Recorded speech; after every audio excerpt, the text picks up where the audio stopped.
For me, there are two things that really it's important to realize about populism. One is that the problems of populism are the challenges of democracy. That it is true that people often treat populism as though it was some deviation from democracy, that it wasn't democracy. But actually the questions that it poses are questions that are absolutely central to democracy. So things like, how do you create the voice of the people in the most authentic fashion possible? Because of course, when you're dealing with the voice of a collectivity, it's always, in a sense, artificial. It's always constructed. There are different ways to construct it. And so populism by claiming to voice the authentic voice of the people really challenges us to inquire into the modes by which institutions form an authoritative voice for the public and ask ourselves whether we're doing the best we can. A second challenge of democracy that I think is absolutely central is the challenge of equality of voice. Democracy, of course, has equal votes, but it's also clear that in any democratic system, the actual functional effectiveness of people's voices differs. And in fact, in some ways, that is one of the chief targets of populism. Populists often try to say the elites should not be the people's voice that should be determinative. And that, I think, then should push us to think, well, in fact, are there people who have been cut out of the democratic conversation, and how should they be included? So my sense is that by thinking about the challenges of populism as being challenges that are central to all forms of democracy, it really does two things. Forces us to listen to what the supporters of populist politics are saying, because they may have a point that we need to be responsive to. And secondly, it also forces us back to think, just generally, are we doing the best we can with the responses to the challenges of governing ourselves collectively?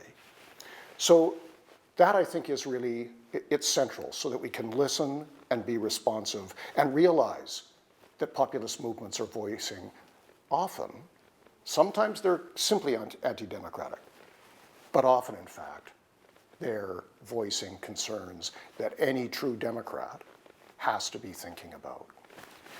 The second thing I think that's true about populism is that it really forces us to look at the conditions of democratic legitimacy that also extend beyond simple compliance with legal structures. Quite struck by how in the populist debate, often the emphasis of the people who are resisting populist politics focus perhaps even exclusively on respect for the constitutional structures. And I believe in institutions, I believe in constitutional structures, so I certainly get that. But populism also forces us, I think, to think again about the broader basis of democratic legitimacy. One, I think, aspect that it certainly should force us to think about is about the ways in which severe and growing economic inequality undermines the legitimacy of a democratic order.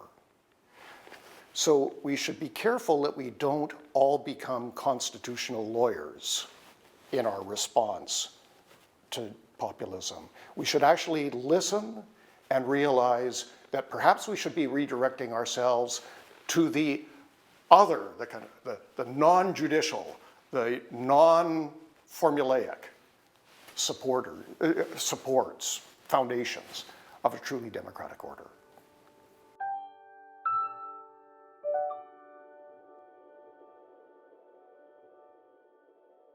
I don't mean to say that constitutional guarantees and the role of the judges and a role of an independent judiciary is not important. It is important.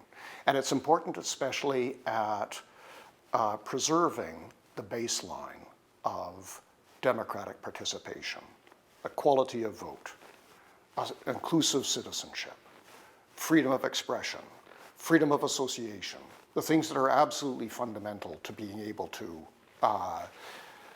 have democratic interaction.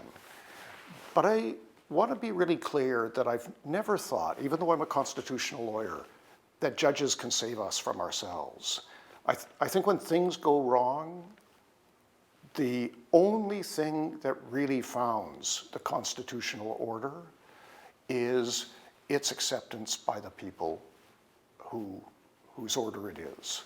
And that judges can certainly do very important things and ought to do very important things at the margins against erosion that may be occurring subtly.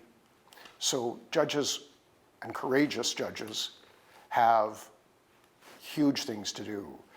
But to think that they can be our exclusive bulwark for a democratic order is just wrong. We as citizens have to take responsibility for our democratic order. And that means that rather than saying, populism, how can we trust democracy in these kind of circumstances and expect the judges to save us? I think that is just a dream world. I think we have to double down and figure out, okay, how should we really be responding democratically, including making sure that our institutions are working as they had better work. So my sense is that we really have to be careful.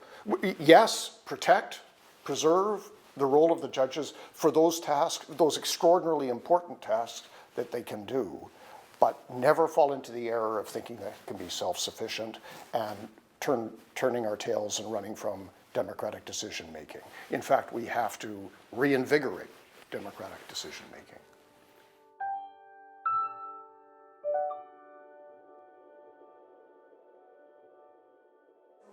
I think we do have to pay attention to the things that maintain the integrity of our democratic system. And so I do believe in limits on hate speech, and I do believe in making especially sure that social media isn't manipulated by people who don't disclose their identities and are acting in entire bad faith. And we should try to figure out how to do that effectively.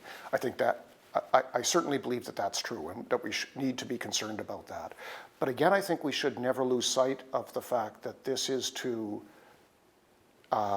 improve, to make sure that the democratic process works well, not write off people who are looking for answers and find them where it's unfortunate they should find them, but write them off as people who are no longer our concern. To me, frankly, that just is giving the mirror image of the populist dismissal of their enemies as being not members of the people. The people who are attracted by right-wing ideas are also members of the democratic populace, and we have to find ways to engage with them, to help ensure that the types of information that they rely upon has some robustness, or at least that they're counter voices, but they have to be engaged as our citizens.